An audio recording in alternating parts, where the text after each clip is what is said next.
Hey guys, Steven here, Fanatic Perspective. Got my man Tran here in the building. Trying something new with the chat to make sure we keep you guys engaged at all times. But Tran, good morning, sir. What's going on? We now know what the path is to trying to secure a national championship. So just right off the bat, man, your reactions, how you doing this morning? What's going on? I'm doing pretty good. Excited, excited about, I really wish we had a bye with all the injuries we have, but it is what it is. We got to play an extra game. At least we get it in our own home. So that's the good of it.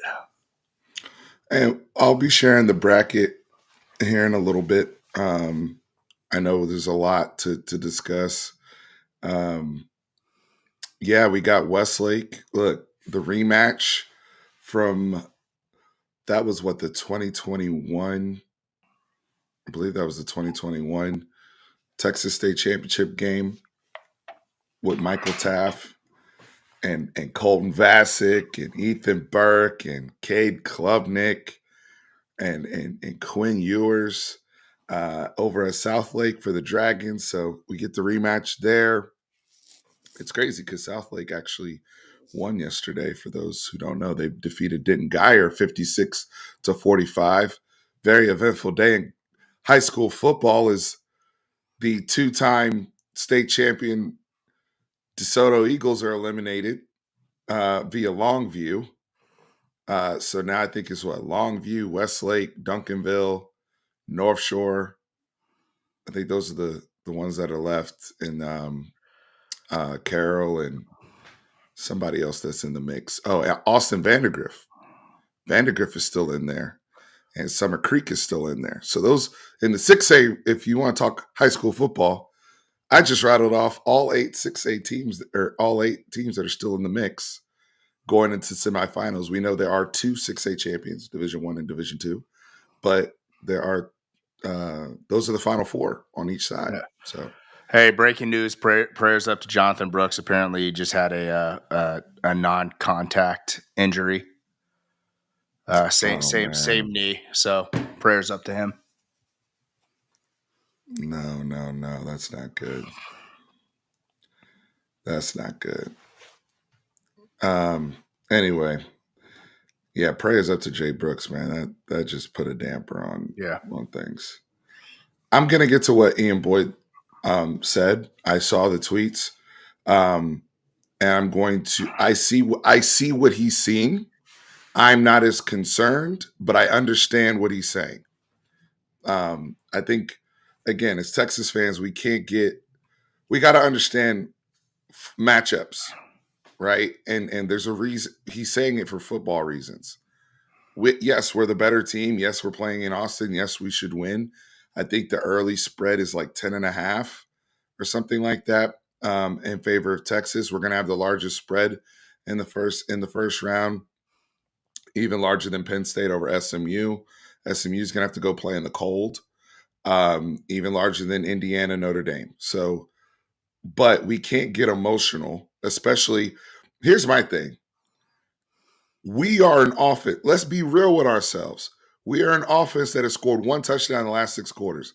I don't want to hear we ain't no big bad wolf like we think we are as a whole entire operation just yet. Okay, we've been humbled.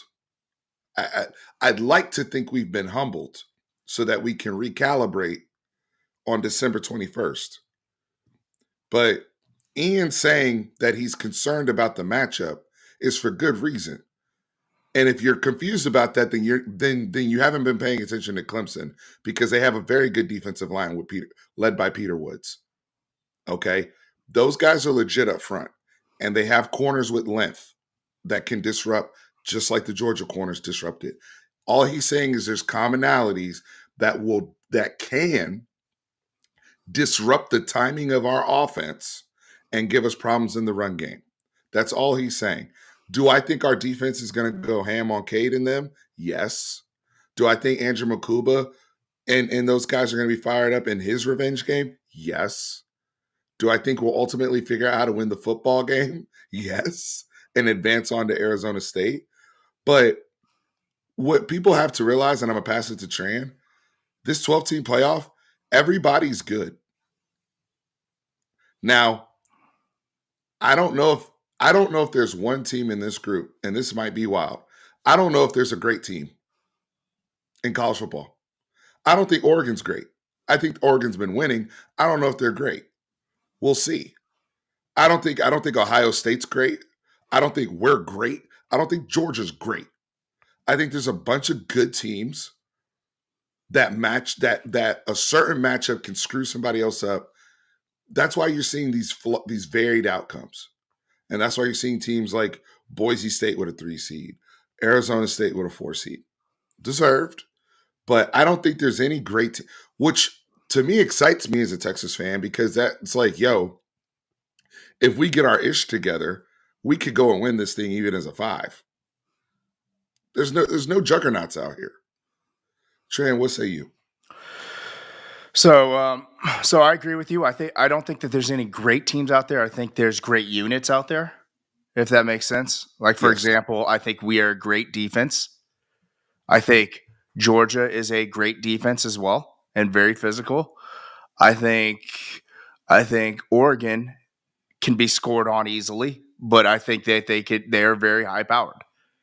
I think they have a great offense. Yes, I think they have a great offense. Like, so, and I do think the only thing that leans me to the favor of Penn State is the cold weather game. But I think that Penn State has tough times with high-powered offense, and SMU, when they're clicking, they are very good offense. So, I mean, it's up in the air for me, honestly. And we saw that we could beat ourselves. So this, I will never be one of those fans who always try to have a built-in excuse. And there's a lot of people that are blaming the refs. Do I think the refs? Do I think the parity was real? No, but that's not the reason why we lost the game. We gave them the game. We didn't execute, and things that Ngadi and I have been saying since middle of the season is that our special teams is going to screw us, and it happened. It happened last night. We saw it. And it's not just Bert Auburn. Those kicks were huge. But my Lord, their everything punter got injured, and we did not notice that. We did not notice that one of their most athletic players was going in motion off of a punt, and we didn't call it out. We just completely ignored him. I don't know what what Banks is doing, but I think someone needs to buy him another monkey, because when he had his monkey out there, we were our special teams was on point, dog. Let him bite someone. Someone take it for the team. Right. We need somebody. We need a sacrifice. It needs to be in blood. You need a blood sacrifice. Yeah. A monkey can bite me today if it makes us win. Also, I want to say this because Trent, you didn't get a chance to react to the Georgia game. It's still very fresh. It was less than, not even 24 hours ago. So I want to say this. We are criticizing Jeff Banks because he is the leader of that special teams unit, and it has been ass all year. We're keeping it a buck. I am also not advocating to fire Jeff Banks. I don't want to move off of Jeff Banks. Yeah. I think he's a outstanding football coach overall. He has a guy that is in his position group because he coaches 2 rooms. He has special teams and he has tight ends. The work that he's done with Jatavian Sanders, the work that he's done with Gunnar Helm, he's producing some of the best starting tight ends in the country. So he is doing his job, and we're recruiting. We got the brother Nick Towson in this class. We got Jordan Washington in last class.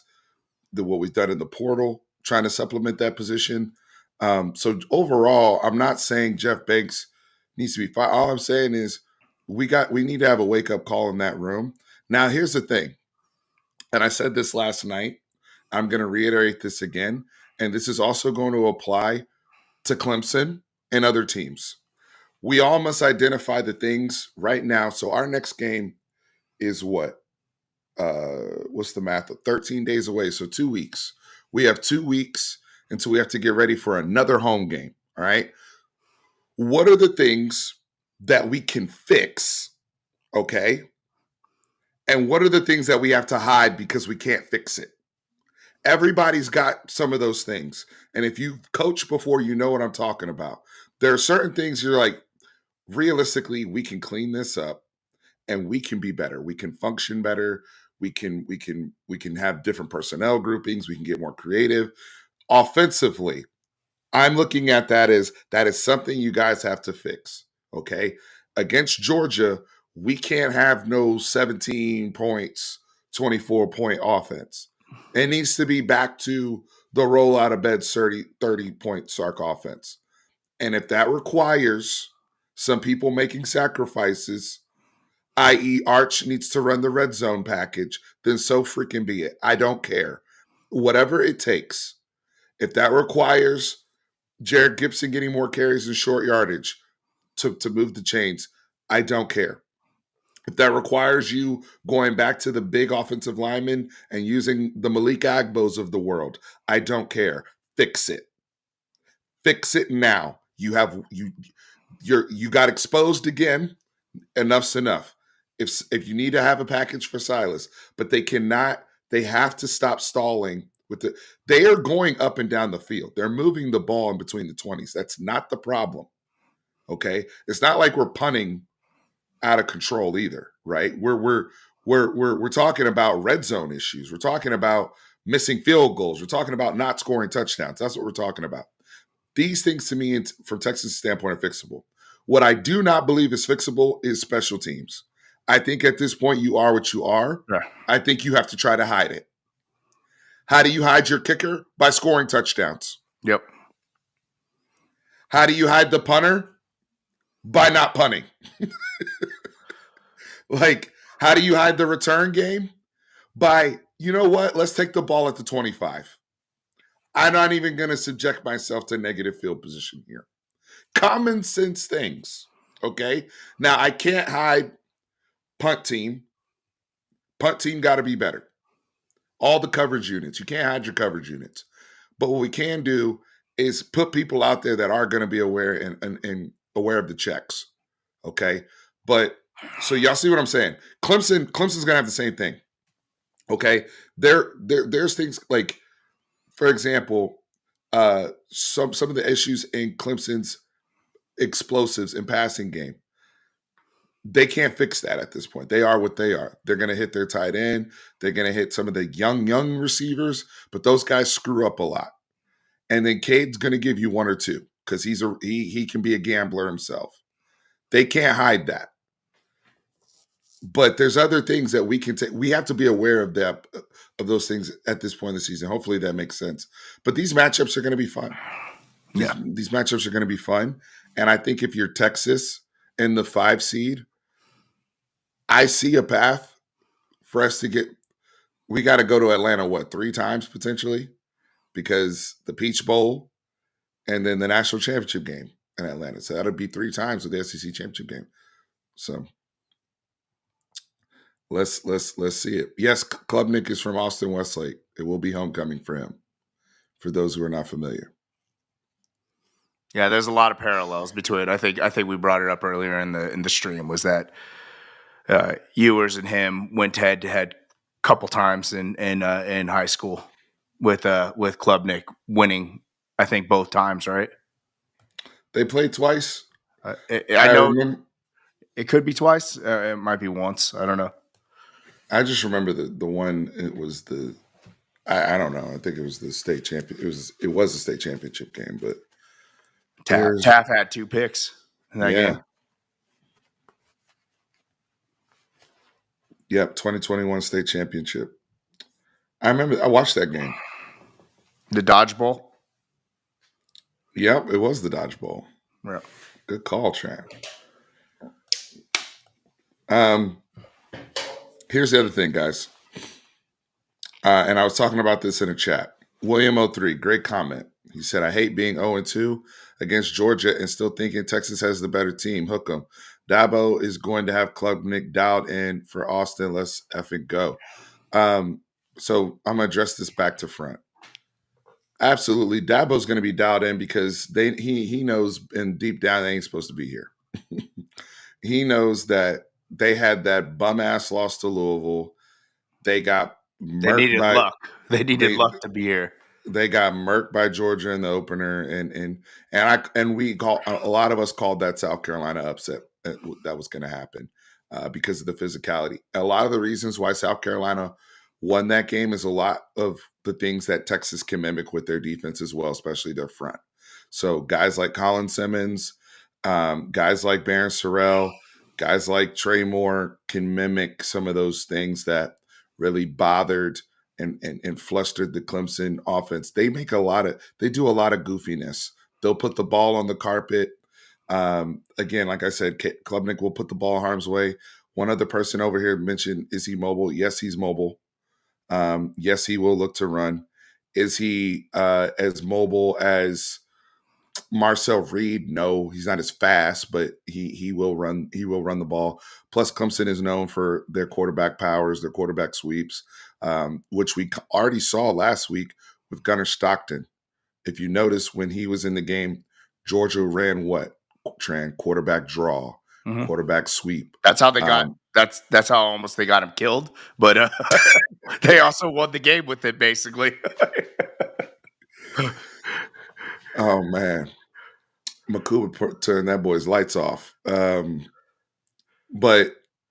overall, yes, Klubnik will be dialed in. I remember him being a little frustrated at the time. This was around the time when Sark first came in, by the way, and he wanted an offer, if I'm not mistaken, and we were, kind of in between at that point and looking at different guys. I think we ended up with Chuck out of that class because um, Milrow had gone to Bama at that point, and Ewers had gone to Ohio State, and there was a lot of craziness going on, right? And then obviously Sark, his first cycle, took two quarterbacks in Quinn Ewers and Malik Murphy. So there was a lot of, and they're all in that same group, right? Malik Murphy, Cade Klubnik. There was a lot of jockeying for position, even at Elite 11. Very, very competitive Elite 11 camp with all of those guys. Cade Klubnik won. Malik actually finished second, and Quinn finished sixth. I do remember that as well. So a lot of history here. Very familiar with these guys. Very familiar with what they'll do, especially when we recruited their school. I want to address the Georgia piece of Williams' comment. We got to get the Georgia piece off our mind for right now. They're on the opposite side of the bracket. Yeah. They're on the opposite side of the bracket.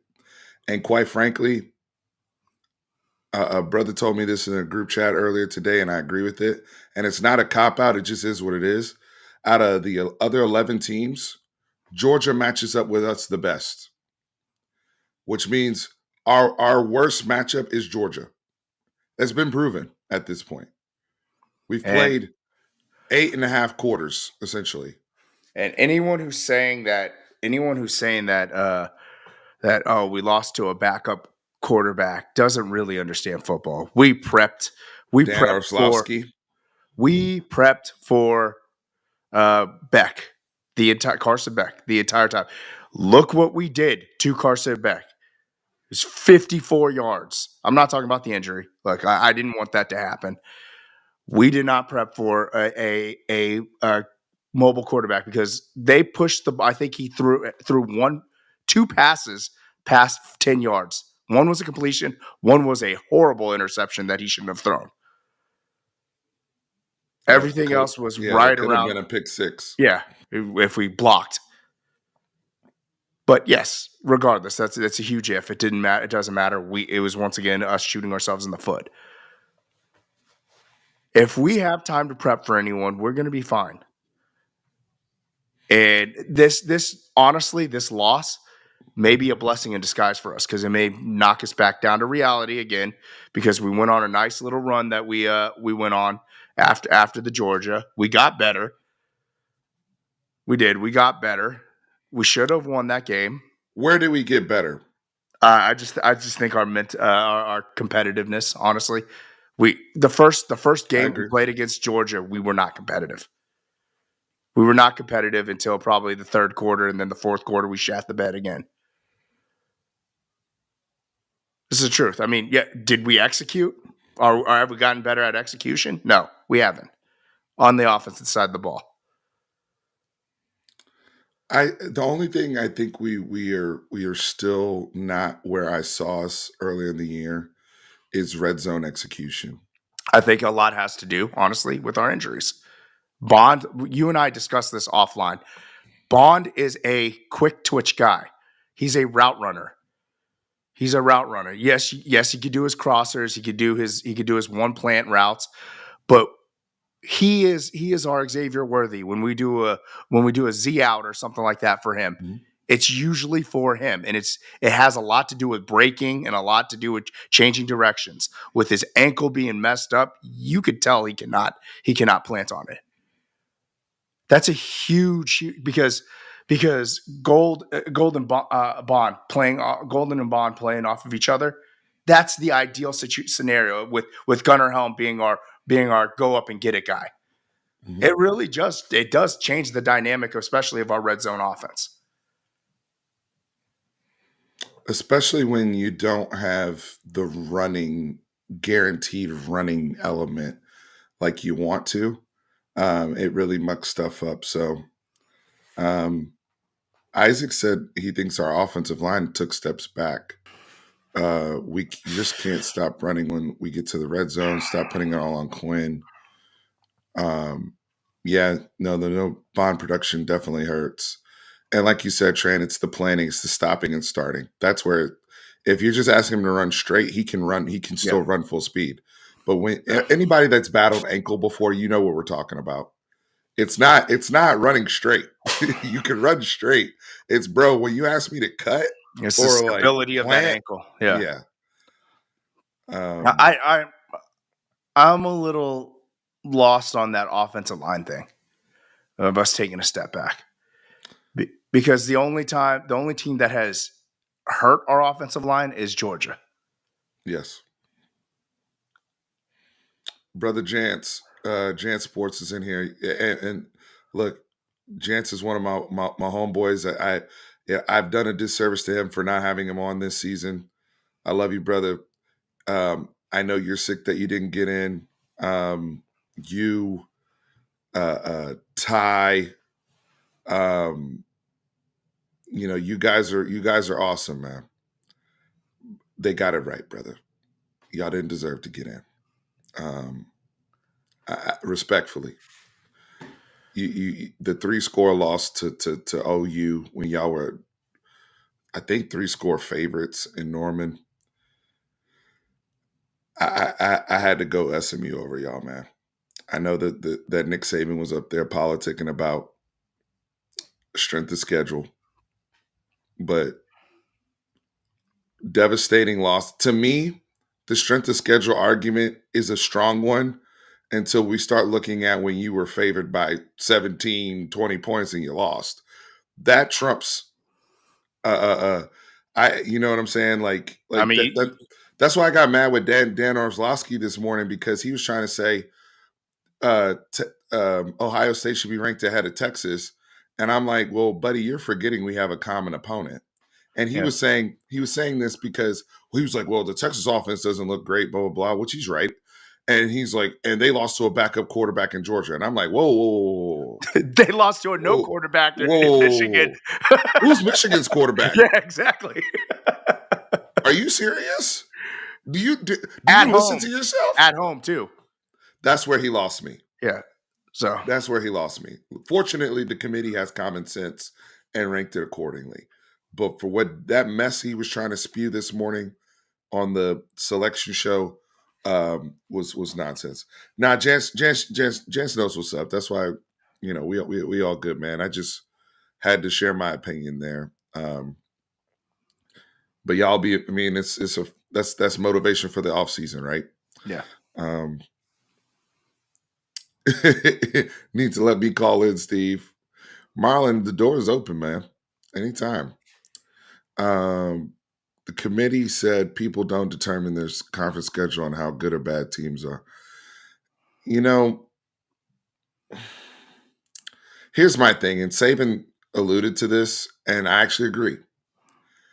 Why aren't we having a standard for how many conference games should be played. Why is it like when we came from the Big 12? That's one thing I respect about the Big 12. We were playing 9 conference games. Yeah. We only played 8 in the SEC. Some other conferences play 8, some play 9. ACC is a big example of this. That Nick uses. Clemson and Miami didn't play each other. Miami and SMU didn't play each other. SMU and Clemson didn't play each other until the championship game. Like all these teams missed each other because they didn't even play enough conference games. Same thing in the SEC. I think we should play another conference game. Is that crazy? Like, I think that makes everyone's schedules a little bit more similar. Same thing with Ohio State and Indiana, right? Because that was the big narrative there about Indiana played such a weaker schedule than Ohio State, but they're in the same league. You know?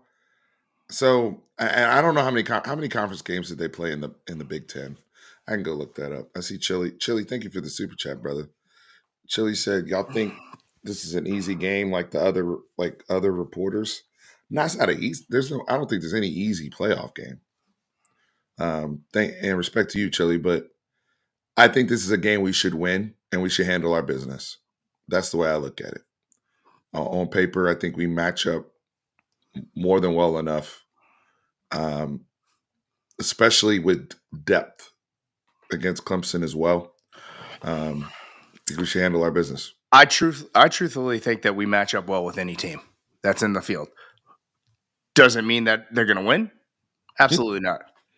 I think that we can match up well with any team. We could play different types of styles of football to match up with everyone.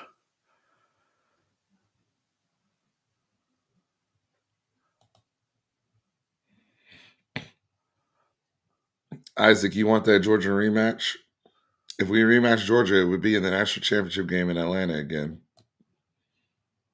I wouldn't mind it. I also wouldn't mind seeing them get beat, but that's just me.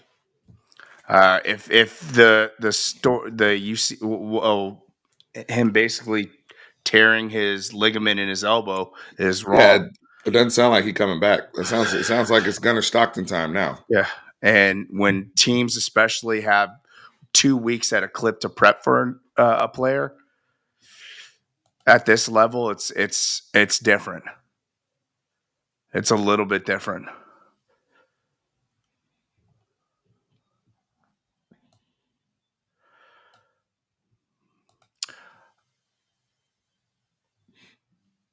One of the things, what was your take on the post game conference when he had Jade and Quinn up there with him?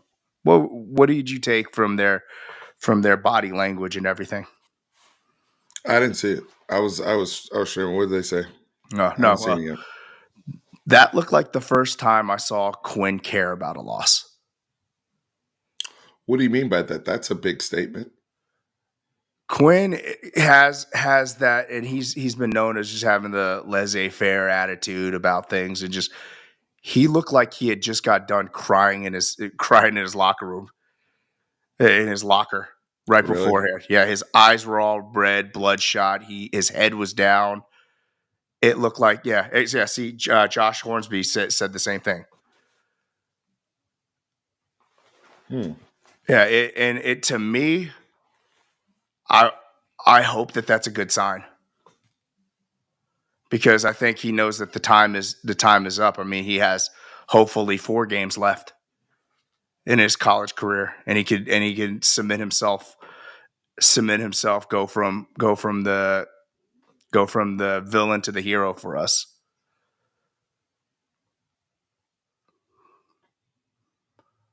You and I are both the reason why I asked that is like you and I are both the body language guys. Like we like to look at their body language and how they're carrying themselves. And that was the first time, well, at least this year, that it looked like he was just upset, hurt, like a whole bunch of emotions. Do you? To me, I view that as that's a positive, right? I Yes, think that's what I'm saying. It's like, yeah, where hopefully that translates to this next 2 weeks that he's just locked in. He's just focused on Clemson these next couple weeks.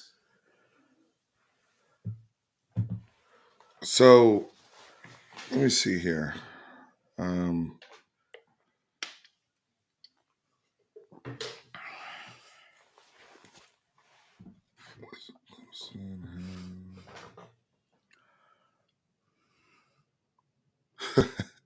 Quinn's. Thank you for the super chat, Quinn. PFF grade Quinn 92 between the 30s, beyond the 30, he's 44.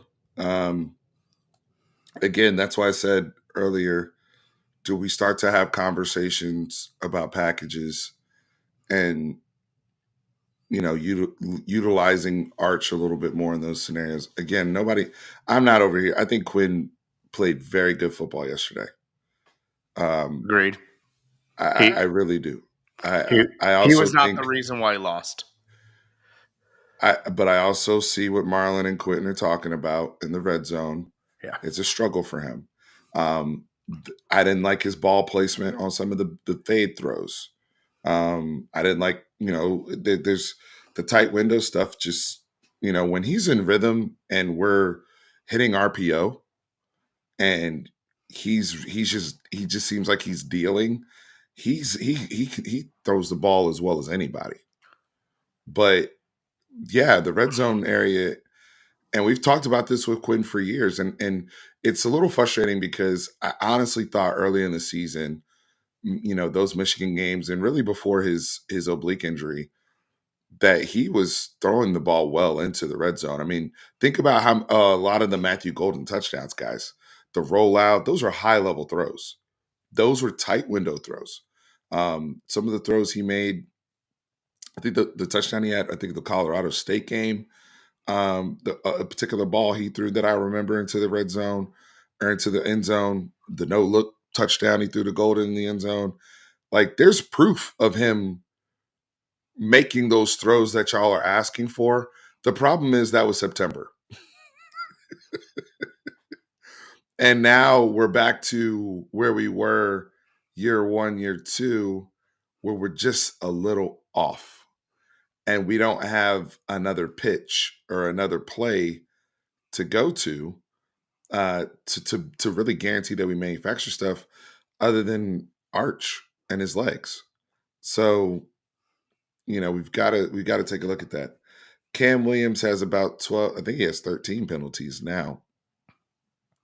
That's something, again,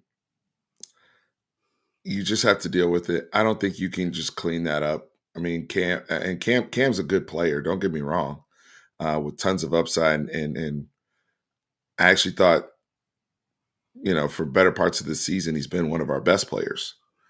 But some of the false starts, some of the pre-snap penalties are just unforgivable, right? It's just, dang, man, like, and that's what these kids need to understand in games like this. That's the every little bit. It's the slightest of edge. It's the thinnest of margin.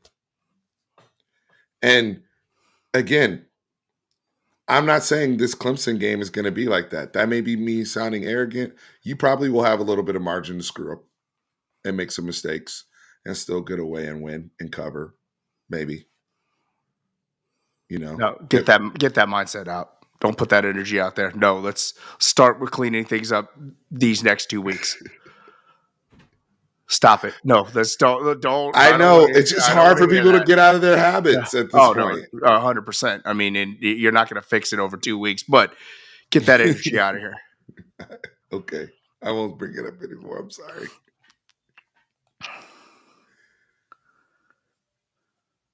Bama fans are pissed right now. I mean, what are they pissed at? If you're really pissed, go back and watch Paul, who's the Legend, watch Legends rant about Vanderbilt. Just go back and watch that and be like, oh yeah, we did lose to Vanderbilt. Oh yeah, we did lose to OU. We didn't even score a touchdown against OU. Vandy Is my daddy. is my daddy, Paul. I can't believe I'm saying that out loud. We just got back from the dang honeymoon, and we are in serious need of marriage counseling, Paul. So by going by that logic, like just because you beat like 1 to 2, what's the 2 teams that they beat that are in the playoffs? Only one, right? They only beat Georgia, right? No, Did they beat Tennessee? No, Tennessee. I thought Tennessee beat them. Tennessee beat them. Okay. They beat Georgia, and they beat who did else? Alabama. Ole Miss. They beat Ole Miss, didn't they? Or Ole Miss beat them.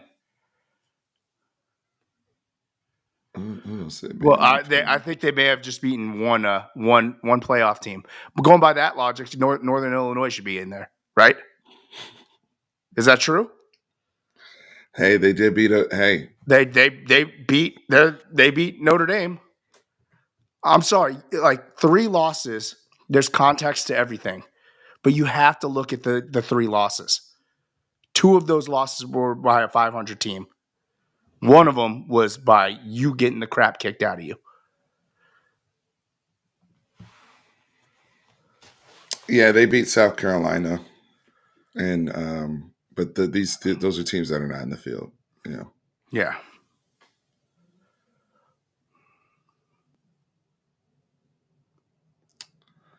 Isaac, I don't disagree with you. I also though one thing that Sark did see early in the game that was very successful, and this is where I agree with Marlon, was attacking Georgia deep. Yep. Georgia was not playing good coverage yesterday. Nope. They did not play coverage. They were not. So it's interesting because coming into the first matchup when we played in Austin, a lot of Georgia people were talking about the coverage issues and coverage busts that they were having. And I remember Jalen Walker and Michael Williams in their podcast had mentioned that the secondary, they're like, wow, our secondary like got their ish together all of a sudden. And they had the best week of practice and they were locked in. But then you saw them get susceptible again later in the year. I mean, UMass had chunk plays against their secondary. So I think Sark and them did appropriately recognize your big opportunities to move the ball downfield are throwing the ball down the field and being aggressive against Georgia.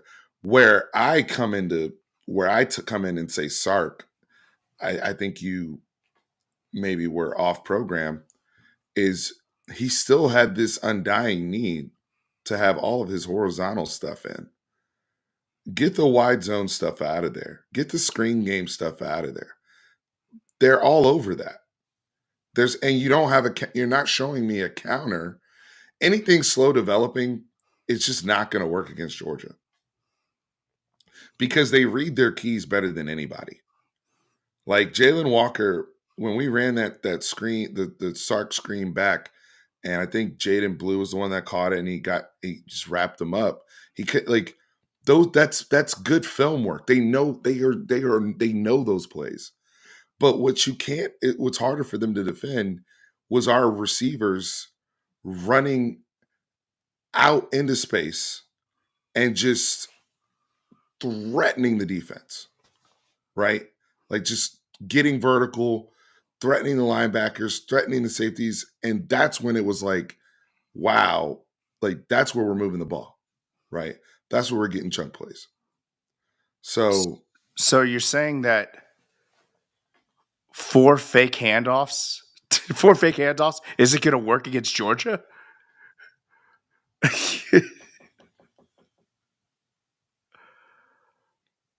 not with that. When you have people with real football IQ, speed, and no. Yeah, I mean, look, it is what it is. I mean, game's over. I wanted to win. I would be lying if I said it didn't suck, because I would have loved to win the SEC the first year. We had every opportunity. We shot ourselves in the foot. Now we got to look forward to Clemson. Clemson is what we should be obsessing about as a team. Agree. Y'all think this is an easy game like other reporters? What you're talking about the Clemson game? Oh no, that was Chili's super chat earlier. We addressed that one. Thank you again, Chili. Absolutely not is the answer. Just hey, let me ask you guys this: as we get ready to put the whole whatchamacallit up, who got screwed? Like, I think last night, and I was right. We said we knew who the 12 teams would be. We just didn't know what variation. What team do you think got screwed? Yeah, I think Oregon should be pissed on their draw. Yeah. Well, I saw right before we logged in, I saw them interviewing Lanning, and y'all trying to get me out of here. Like Lanning, I guess this was an hour ago, so it was like 10 a.m. and they flew home last night. I loved his response. He goes, "You don't want it to be easy. It's going to be well earned if we win the national championship, and it'll prove that we're one of the best teams ever." I love that attitude. So I'll give it to him on him not playing the victim card. It just, hey, I got a job to do. It is what it is. People do. You get whatever you get. But I agree with you. I don't think that them going undefeated in a Power 4 conference, I think they should have had their pick of the. They should have gotten an easier draw the first round. Second round. Marlon, why do you think SMU got screwed? I think SMU getting in is. I guarantee SMU is psyched that they're in, because I bet you they were all thinking that after they lost, they were gonna be pushed out by Alabama. So I think that they're very happy. It sucks that they have to play in the cold, but guess what? This is football. Facts. It's football. All right, let's see if we can get the. Hey, everyone! There's 200 people on this chat and only 2 likes. Can y'all please spread the love? Hit that like button. Thank you.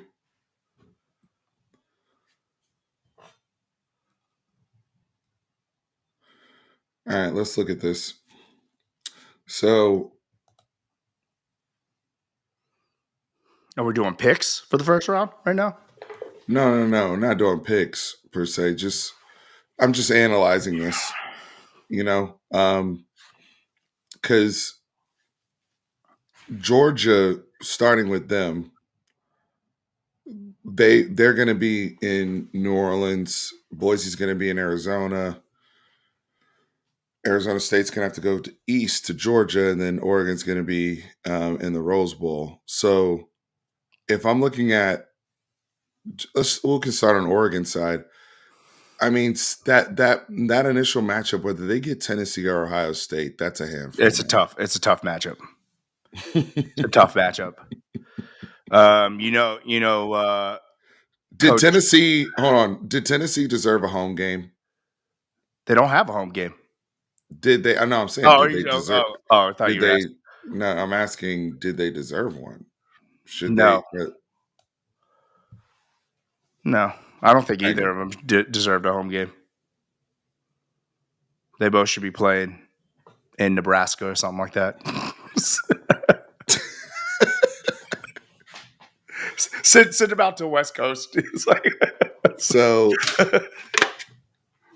I think, yeah. So Ohio State, Oregon. Let's say Ohio State wins that, holds serve at home, even though that's going to be tough. Let's start breaking these games down. Let's just do it real quick. Ohio State, Tennessee is going to be tough because Ohio State has been struggling with the run game. And I don't fully trust Will Howard. I'm sorry. I don't trust Day. if we're keeping 100, I don't trust Day at all. So Ryan Day can't lose this game though. Yeah, Not at no. home. I've been reading reports and one of Jordan's football kids who's on his football team. He's cousins to Latham Ransom. I've been hearing reports that if he doesn't win the national championship, he's done at Ohio State. So that's wild. he's coaching for his job, even though that's wild. Yeah. I think if he gets to the semis or whatever, he should. Yeah, I agree. They should, because this is a tough field. But to me, like, I would be shocked if the line was higher than 2.5 points either way. This game to me is a coin flip. Y'all, hey, somebody tell us in the comments, what's the early spread on Ohio State, Tennessee, please? If somebody can provide that in the comments. Accurate information, please. Somebody get us the numbers for that. Our game, I know somebody said earlier, we're now 11.5. So, I mean, I like our path, right? I mean, Arizona State, Coach Dillingham, they got my boy Scattaboo, and Sam Levitt, who's a dog from the 2023 quarterback class, by the way. Another one. That's just such a special quarterback class, man, with Nico and Arch and all those guys, man. Another guy who's balling, Sam Levitt. Lucy just made an appearance. Oh, Lucy just came in. Yeah. Wow. Hey, Lucy. You're not even supposed to be upstairs, girl. But just how impressive that's been, right? Who's their wide receiver? I can't think of. Their wide receiver is going to be a first round player. Jordan Tyson. Yes, he's injured. So he's injured. He's injured. He didn't play in the Big 12 championship game. I think he's out for like a month or so. I don't see him coming back for that game, to the point where they had to play their redshirt McLean, who they were playing on redshirt. He ended up playing and catching like a 50-yard pass in the Iowa State game for Arizona State. But I know, here's the thing, though. Here's the thing. Arizona State's defense, to me, is worse than Clemson's. I know we can move the ball in Arizona State. Iowa State was walking the ball up and down the field. They just didn't. They had some very unfortunate things happen, but I actually feel better for our offense going up against Arizona State. And on top of that, as good as Scattaboo is, if our defense is what we say it is, we should be able to handle a one-man band like that, and a mobile quarterback, which we've seen. We've had success against mobile quarterbacks. Yeah. Let's go to the other side. So, do you want to do Notre Dame, Indiana, or Penn State, SMU first? Let's do Notre Dame, Indiana. Bro, I love Kurt Cignetti. I love what he's done. Mm-hmm. I love how good that program is on both sides of the ball. And I think this is going to be a hell of a game because it's on Indiana soil. Yep. Notre Dame might be too tough at the line of scrimmage, though, especially on defense. I agree with you on that. I'm still picking Indiana. That's my pick, and I just think this is one of those, like, oh, we're gonna shock the world. Everyone said that we don't deserve to be here. Like, it's the us against the world mentality, and we know that Notre Dame could get got. We know that. Like, that's the truth of the matter. I'm just picking on Indiana, but I don't think they could get past Georgia by any means necessary. But I do think that the first game is always, in my mind, the hardest one for people to win. Of course, the national championship is always hard too. But I'm saying, like, for a playoff scenario, it's always that, because anyone could get up for that one game. Yep. Someone posted that it's 7.5 points Ohio State. I like picking. Yeah, they're saying cover that. Yeah, they're saying 7.5. I mean, you got to account for the 3 points at home. So if they were neutral site, they'd say Ohio State -4. -4, 4.5. Yeah. Yeah. So, hey, Bean gave us a super chat. He said we're the best team on that side of the bracket. Oregon, hats off to y'all, but your D can't stop anything, and Texas can't stand up. And goddamn it, Bert, you can't kick from the 30.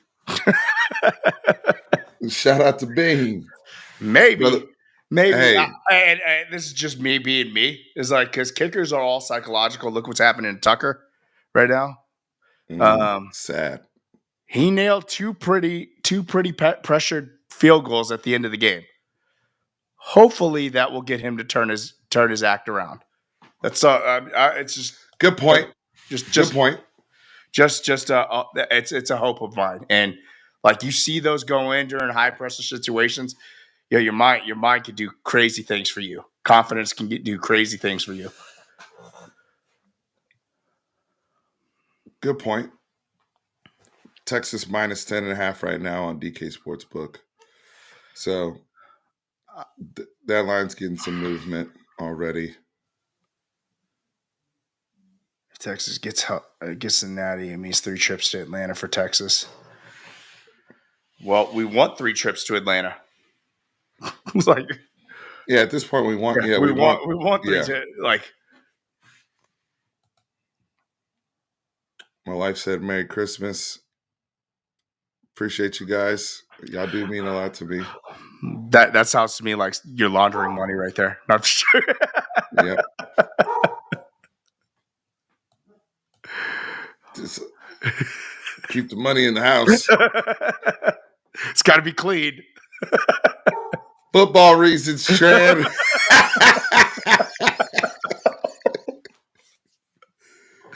Yo. God, I love our fans. Y'all are awesome. Y'all are awesome. Football, we. Hey, I don't care what anybody says. If you've been here on this channel, we started that. Okay. If you were here on this channel, you were part of the community that said, "Yo, we need you to state for us why for football reasons. None of this, any given Saturday crap. Okay, why? What are the football reasons?" Boss's Ranch OGs. Oh my goodness. I thought you were about to pull out just an old bottle of Boss's just a second ago, the way you're reaching down. That wouldn't be healthy, brother. No, it would not. Hey, I will say this. Goody Beat said,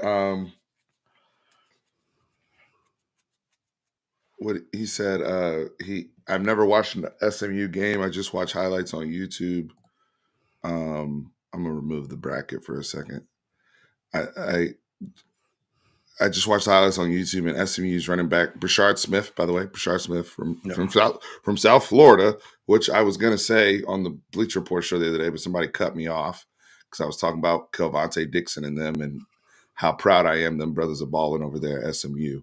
But Brashard Smith, nice running back. I think he's over 1,300 yards rushing this season, over 6 yards a carry. Perfect mesh with him and Kevin Jennings from South Oak Cliff. Those guys have been awesome. Jordan Hudson's been awesome. That whole crew. Roderick Daniels has found a home. He, I know the brothers. People have been waiting for him to pop off since he left Duncanville. He made some. I think Roderick Daniels was the one that caught the tying touchdown last night before they had the special teams gaff and allowed Clemson to get down the field and kick a 56-yard field goal. But Sark just got interviewed. Okay. Well, we're about to wrap up here in a couple minutes because I gotta run. Hey, let's do what our picks are for the first round. Okay. Screw it. You want me to bring it back up? Yeah, screw it. Let's do our picks. Okay. I mean, we've already done Notre Dame. You picked Notre Dame. I picked Indiana. We can go down. You're picking Notre Dame? No, I'm picking Indiana. I'm picking the Hoosiers for that one game.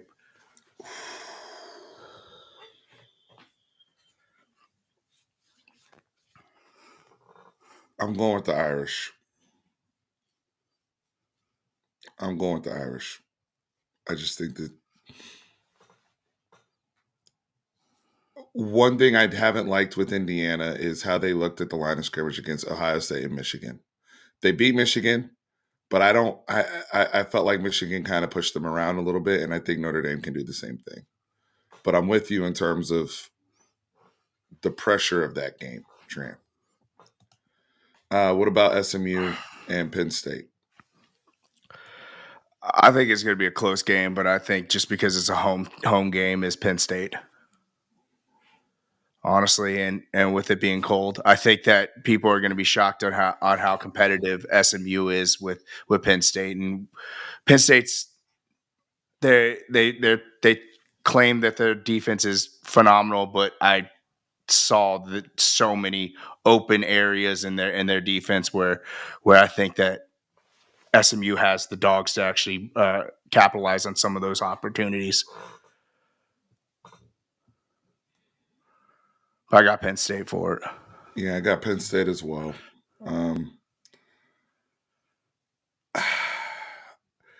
Here's the better question, because I know we have Texas. So that leaves us with Ohio State, Tennessee. I'm going Ohio State. I think we see the rematch with between Dan Lanning and Ryan Day again. Now in the Rose Bowl. So I think that's just going to be an electric football game. My thing, though, is do we really think – I mean, think about how this year of college football's gone, y'all. Do we really think the first round's going to be chalk? I mean, Trent's saying no. Trent, you're putting your money – the upset's going to be Indiana.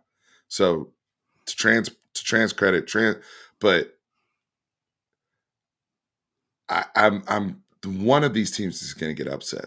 I don't think this like I think either of these teams like the 8 and 9, man. I mean, I don't think either one is technically in my eyes an upset.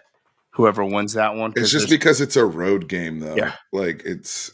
But one of the things that people do not really talk about is Tennessee has a very good defense. They have a very good defense.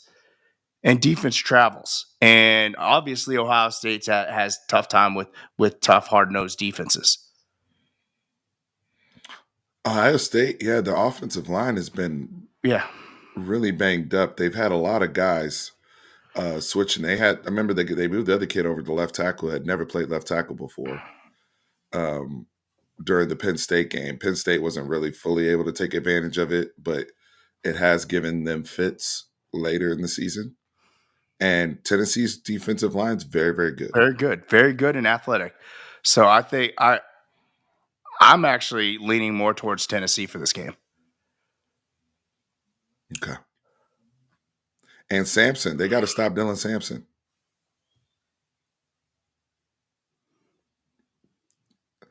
Man, the more I start to analyze this, the more I'm realizing Texas really got a very nice draw, because these are some fights, man. Like, and the other thing too is the Ohio State Tennessee game. I'm gonna tell you right now, that game's gonna be extremely physical. Somebody's gonna get lost in that game. I mean, I say this every week. We talk about when you play a big game, you lose soldiers. We lost. I mean, in the A&M game, we lost Calvin Banks. Mm-hmm. Huge loss. Now, fortunately, Trevor Gooseby has now shown us in back-to-back games. He's just going to be a phenomenal young left tackle for us for the next couple of years, because he's been holding it down. But my point is, somebody going to go down in that Ohio State Tennessee game. Then whoever wins is not going to come out clean. You see what I'm saying? Even the Notre Dame Indiana game. Does Indiana have the depth if they get out of the Notre Dame game? At what cost is that? Because depth is really going to matter in this tournament. Yep. Because most of these young men are used to playing at most 15 games. I mean, you have to play 17 games now to be could be 16, right? 16 games, but between 16 and 17 games to win a national championship. That's a huge increase from normal play. And I want to go back to our draw. Like, we cannot overlook Clemson. We can't go in overconfident. No. We got to remember, Dabo is a national championship. He was born in the playoffs. Like, he has been in 4 or 5 different playoff scenarios, and he's won 2 overall national championships in the playoffs. Can't overlook his preparation. Look, say what you want about Dabo, but he has skin. He has skins on the wall. Yep, you're absolutely right. This is his 7th playoff, I think. When you think about who we just lost to, right? We lost to Kirby. The only other person that rivals Kirby from a success standpoint that is actively coaching in this sport is Dabo. Yep. The other 2 people that had won national championships recently are now out of the sport. Mac Brown has obviously let go. He was the other person with a title. And Nick Saban is retired. So in terms of people, because the other dude that just won one bounced to the NFL, Jim Harbaugh. So when you're thinking about proven coaches, proven staffs that have gotten it done, it's Kirby. That's proven he can do Dabo. it. And Dabo. That's it. That's it. Everybody else is trying. Now, people have, Sark has proven he can make the 14 playoff. Yeah. Kalen DeBoer proved that at his previous program. Dan Lanning has proven that he can build Oregon, and he's won a conference title in the Big Ten in his first year. He did something we couldn't do. Switch conferences and win, but he also didn't win the Pac-12. So there's, but he has skins on the wall. Yeah. So you just have to be mindful of that in these situations. However, we have the better team and we should win the game. Period. So regardless of what he has ready or doesn't have ready or anything like that, I do think that the competitive depth that Texas has will play out in Texas's favor. And then I think we get a really nice matchup heading into the Peach Bowl against Arizona State. And from there, you just see how the rest of the bracket falls. Just one game at a time. That's why I didn't want to even talk about hey, who's going to be our overall. I want to do it when you and I connect is round by round basis. Yeah, no, I agree. All hands on deck, right, Steve?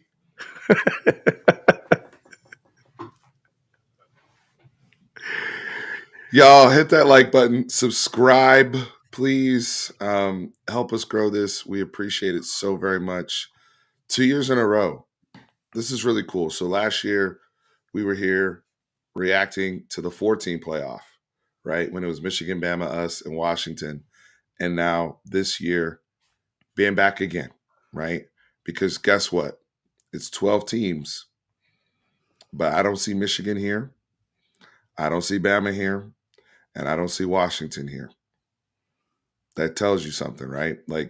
Those were the top 4 teams in the country last year. And we're the only ones still standing a year later. So credit to Stark, credit to the staff. I know we came up short with our goal of winning the SEC. I'm still pissed off about it. I know Tran is still pissed off about it. But now it's time to refocus. We have 2 weeks to get ready for Clemson coming into those seniors and guys that said goodbye. Y'all get one more game at home.